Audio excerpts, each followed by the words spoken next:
Assalamualaikum students. In this video we are going to discuss about the structure of virus.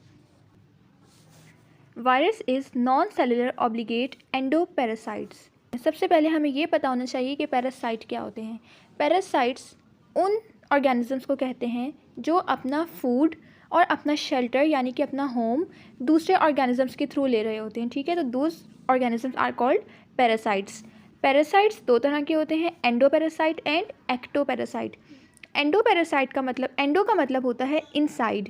ठीक है, तो endoparasite वो parasites होते हैं जो लिविंग ऑर्गेनिज्म के बॉडी के अंदर रहते हैं। ठीक है, जिस बॉडी के अंदर रह रहे होंगे उनको क्या बोलते हैं, होस्ट। ठीक है, तो एंडोपैरासाइट का मतलब वो पैरासाइट्स हैं जो लिविंग ऑर्गेनिज्म की बॉडी के अंदर रहकर वहाँ से फूड ले रहे होते हैं और वहाँ से अपना शेल्टर ले रहे होते हैं। ठीक है, दूसरी टाइप होती है एक्टोपैरासाइट। एक्टो का मतलब होता है बाहर।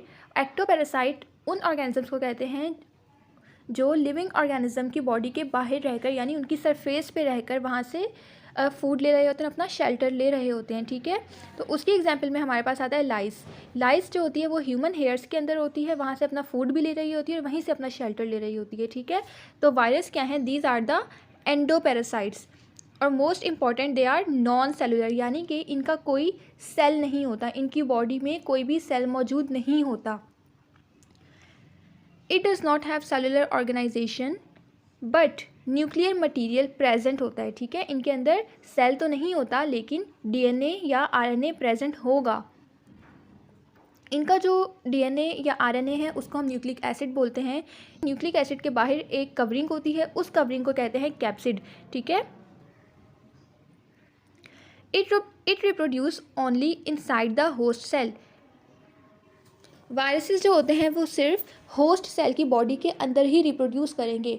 हमें ये बात पता चल गई कि ये वायरस क्या होते हैं, एंडोपैरासाइट होते हैं, लिविंग बॉडी के अंदर रहते हैं। ठीक है, तो जब ये लिविंग बॉडी से बाहर चले जाएंगे तो ये डेड हो जाएंगे। इसीलिए इनके जितने भी बायोलॉजिकल फंक्शंस होते हैं, खाना पीना और रिप्रोड्यूस करना, ये सब लिविंग बॉडी के अंदर ही होता है। ठीक है, due to its non cellular nature it can not be placed in any of the 5 kingdom.